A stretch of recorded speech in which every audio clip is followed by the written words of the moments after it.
"She's your granddaughter," the cop said. "Impossible. Lily was in England, but the girl's eyes, that plea for help. I took her home. Now my family's secret is out." It was a sweltering summer day in Arizona, and I was outside, spritzing water on my flowers and glancing up at the blazing sky. My outdoor thermometer showed that it was 110 degrees. While the fragrance of sage and lavender drifted around me, I could hear the sounds of kids playing far off. The elementary school kids were walking back to their homes, following their usual route and thoughtfully staying in the shady spots to dodge the intense sunlight. "Hello, Mrs. Reynolds." "Be careful going home, sweethearts. It's especially hot today. Remember to drink lots of water." I waved at them, smiling. Those habits, learned over my 35 years of working as a nurse, still came easily, even now that I'm retired. Looking out for the well-being of children had simply become a natural part of me. Once I was done with my garden chores, I used a towel to wipe the sweat from my neck and went back inside to my living room. The setting sun was casting a gentle glow on the pictures arranged on the white shelves beside the window. There was a photo taken just a year before, right before my daughter Karen, her husband Brian, and my precious granddaughter Lily relocated to England. Even now, Lily's cheerful smile seemed to light up the room. Beside that photograph were some of Lily's colorful drawings. I imagined that she had probably made friends over there. Now checking Lily's social media had become something I did every day. I liked a picture of Lily and her friends, all wearing navy blue uniforms at the school in Manchester. A faint, almost melancholic grin touched my lips as I read the comment, enjoying our science experiment so much today. Because of the time difference, I'd have to endure 3 more days until we could video chat again on Sunday, like we always do. It's been half a decade since George, my husband, passed away. That initial year was incredibly tough. Being by myself in a house full of memories of the man I'd been married to for 4 decades was more challenging than I could have anticipated. However, things are different now. Even at 64, I live a life that's fulfilling. 3 days a week, I volunteer at Valley Presbyterian Church, reading aloud to the children. The youngsters adore Grandma's story time. I take pleasure in tending to my garden and sometimes play the piano at the senior center close by. I discovered my own type of contentment within the peaceful residential community of Paradise Valley, just outside of Phoenix. That specific day should have just been a regular, run-of-the-mill afternoon. It was when I was heading back home after purchasing my groceries at Fry's food store. I observed a Paradise Valley Police Department patrol car parked directly in front of my white gate. 2 police officers stood by the gate in the relentless heat. "Mrs. Reynolds." The officer, who appeared younger, took a step towards me. Sweat had visibly saturated the collar of his uniform. "Yes, that's me. Is something wrong?" My heart raced and I kept clutching my shopping bags. I was worried about the ice cream beginning to melt, yet I stood a little taller when I saw the officers' serious faces. "A young girl is in custody for trying to steal from a store. She says she's your granddaughter, Lily Mitchell." I felt a wave of total shock wash over me. What? That can't possibly be right. My granddaughter relocated to England about 12 months ago. She resides in Manchester. Yes, that's what she's claiming. "Would you be able to come down to the police station to assist us?" To confirm. In my stunned state, I took out my cell phone and desperately tried to call my daughter and son-in-law, my hands shaking as I dialed. But the time difference meant I couldn't get through to them. I frantically looked at Lily's social media, and I found a photo posted just an hour ago showing Lily laughing with her friends in a classroom in Manchester. I felt torn between what I was seeing on my phone and what was actually happening. I couldn't disguise my worry, so I went to the police station with the officers. The street outside the car window felt strange and unfamiliar that night. The light from the street reflected brightly into the car. What in the world is happening? Then I remembered the family picture I kept in my living room. Suddenly, a thought popped into my head. Did I just imagine that Brian looked a little troubled in the photograph? I recalled that my usually happy son-in-law had been looking unusually serious. As I got to the police station, there was a girl sobbing in the lobby. She was slumped over in a dark blue uniform, the hair plastered to her forehead from perspiration, and she was taking deep breaths. The instant she raised her head, my heart almost stopped. "Grandma, please, can you help me?" That voice completely baffled me. The girl in front of me was the spitting image of Lily. Same age, the same facial structure, but it wasn't Lily for sure. Something utterly unlike her was hidden deep in those eyes. Throughout my career as a nurse, I'd seen tons of kids dealing with problems. Maltreatment, sickness, being separated from their families. I had comforted children who were dealing with all sorts of pain. From that experience, I couldn't help but notice the worry and isolation I saw in this girl's eyes. These weren't the eyes of a child who had just played a small trick or done something slightly wrong. The bonds of blood don't always define family. I'd learned that lesson the hard way during my years as a nurse, and it was now deeply ingrained. The words now took on a new significance. Inside the Paradise Valley police station, the air conditioning was frigid. It made my skin sting. Contrasting the blistering heat outdoors, I sat down next to the girl. Her name is Grace Wilson. She's 10 years old, Detective Jenkins started as he looked down at his paperwork. She tried to steal some bread and juice from fries. When the staff approached her, she gave your address and name. I gazed at Grace. Her posture was demure, hands folded in her lap, her head lowered. The fabric around the collar of her uniform was wet from perspiration. "Do you want some water?" I asked, and Grace gave a tiny nod. I felt completely unsettled as I headed toward the vending machine.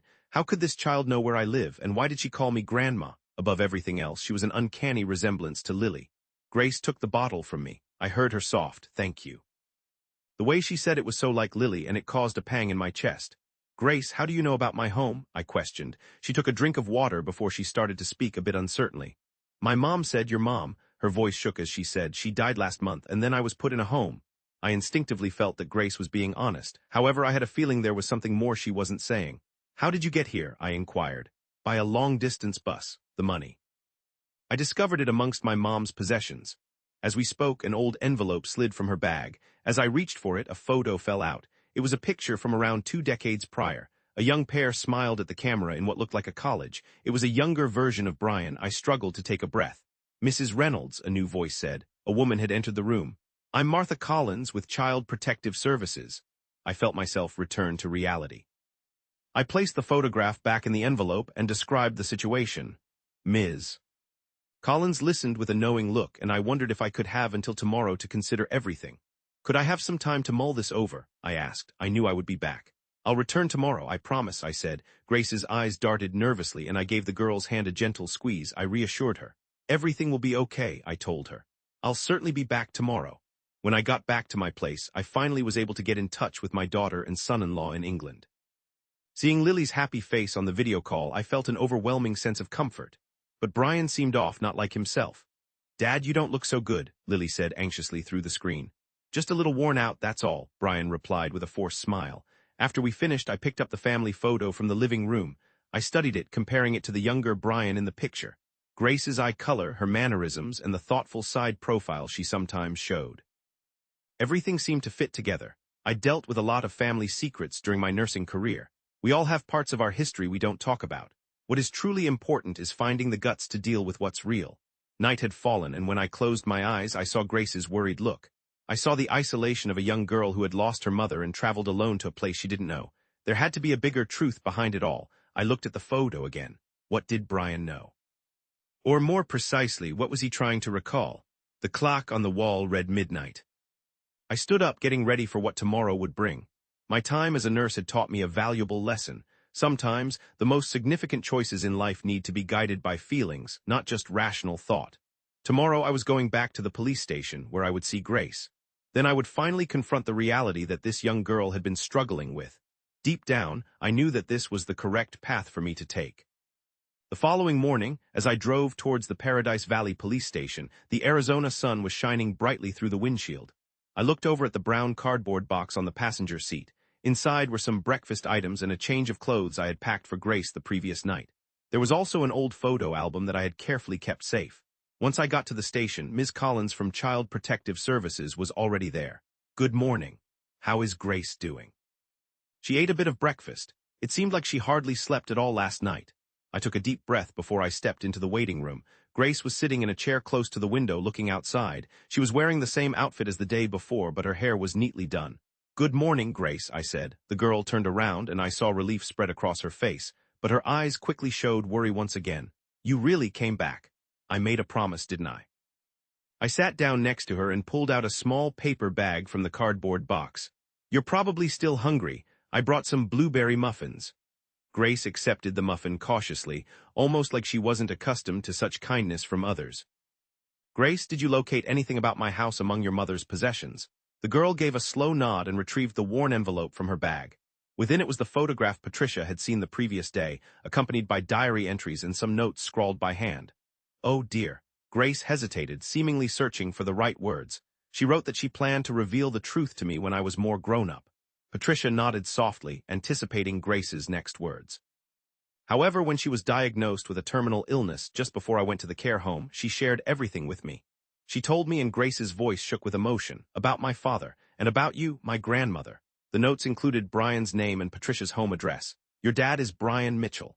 Patricia, who lives at this address, is his mother-in-law. I believe she's a genuinely good-hearted person. Flipping through the diary's pages brought back memories from 2 decades ago. Meeting Brian at university, a short-lived relationship. Then they parted ways. She returned to her hometown without informing Brian about the pregnancy.